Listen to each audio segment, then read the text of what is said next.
Yo, so let's talk about December. Now, leading up to December, I had watched a few videos and read a few forums that when it comes to TCG sales, December is usually the slowest.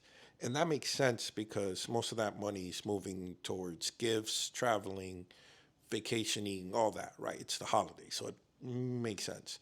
So, in anticipation for it, I went ahead and I dropped my floor price. So if you don't know what a floor price is when it comes to TCGplayer.com sales, it's the minimum you're willing to charge for a card, right? So if a card goes for 1 cent, you could put a floor price of 10 cents, and that's the minimum it will sell for. So for Magic the Gathering, because I have Magic the Gathering, Lorcana, and Pokemon, for Magic the Gathering, I put a minimum of 17 cents, and my floor price is usually 25 cents. For Pokemon, I put it to 20 cents, and my floor price is usually 25 cents. And for Locana, I put it for 5 cents, where my normal floor price is 10 cents. I did that in anticipation for December, thinking it was going to be slow. So at least I could get some sales and stuff movement and move some of the bulk, right? Because right now I haven't done an inventory in a good while. It's been like 2 months that I haven't done a inventory. As you can see, they're up there. I have to break those down, sift them, organize them, alphabetize them, upload them, and then add them to the shop. So it's been a while since I've done that. So I was like, what's in there is pretty much bulk, right? So I was like, well, I want to move some of this bulk around before I add that new one. So I dropped the floor price in order to get at least some movement and get some sales in December.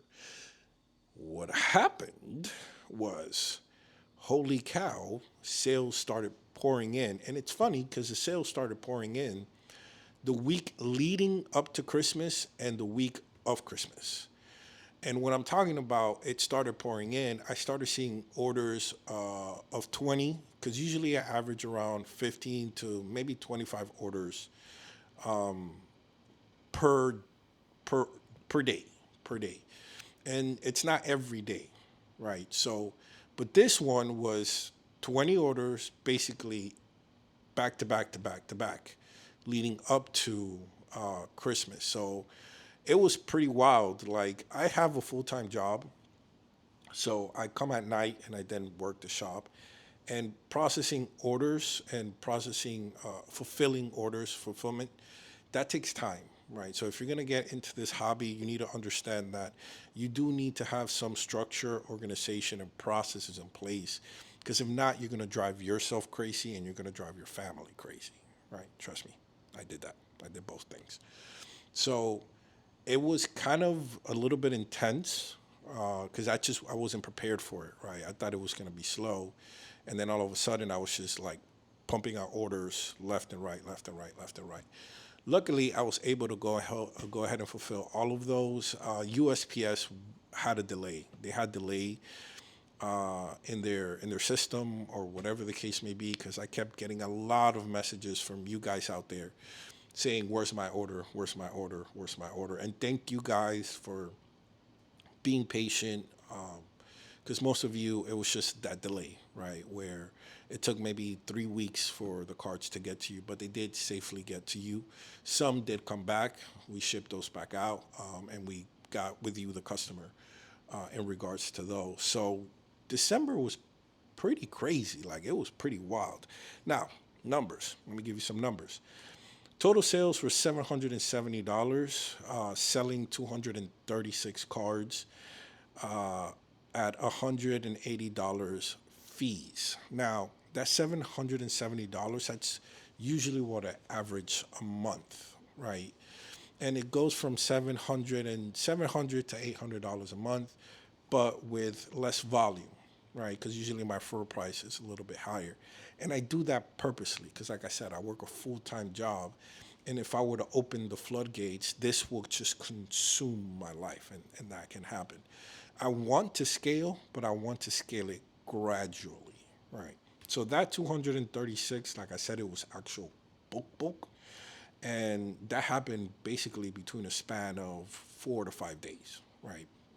Yeah, like 4 to 5 6, 7 days. So all those sales came between that one period of time where it's just back to back to back to back to back to back to back, which I'm very grateful for. But then right after Christmas, it just plummeted. Sales just completely dipped and has bled over to January, where I am seeing a very, very slow movement in sales, to the point that I'm trying to create or be creative in different ways that I could, pump up sales. One example is I'm creating these little bundles, right? It's about 50 reverse hollow Pokemon cards that, I could sell maybe at, at a garage sale or something. I could sell them out there. I could sell them online. Sell them for like $2.99, $3, something like that. I don't know, something creative in order to pump up some sales. I do understand though, coming off of the holidays, coming off of people going on vacation, that this will happen, right? There will be a slowdown, but it should start picking up soon. It, all the bangers are coming out, man. January is starting. It's about to start to kick off. Excuse me. With Lauren coming out, with the new Pokemon set coming out, and then One Piece coming out.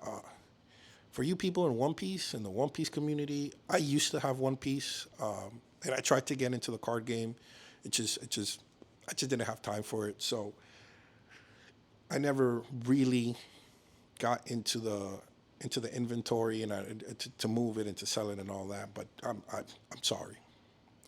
Let's take a moment for you guys, because y'all about to go through it.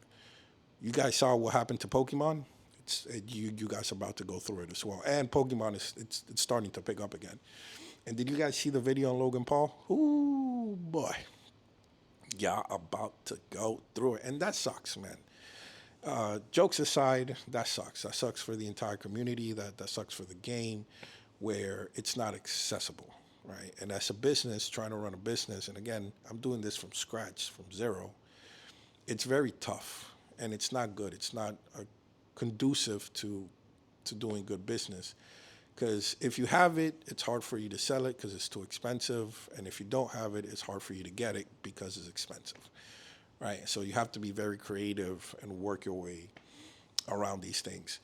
But yeah, those are the numbers for December. I want to keep doing this. Created a series where I bring you guys the results of every month of what it means to run a shop. Maybe in there I'll start including the cost, right? The cost of goods, of what it takes to fulfill those 236 cards, and what that entails, right? Maybe I create a video for that, but I do want to do these monthly updates so you guys know and see hopefully a progression, right? Because what I want to do is I want to double the sales. So in order for me to double the sales, I have to put my floor price back up to 25 cents. And I have to start putting inventory, right? I need to double my inventory size so I can get some movement, so I can get some traction, right? Because what you want is you want a customer to come to your shop and be able to find whatever they need, right? And I'm adding booster packs, right? So if you see that box right there, that's all my booster packs that I've been able to acquire and then just slowly build up so I can add it to the shop, right? So that, again, trying to build some momentum and some structure with the online shop to hopefully maybe someday turn it into something bigger, okay? Please, if you made it this far, thank you so much. Like and subscribe because, man, it helps us out a lot. On to the next video.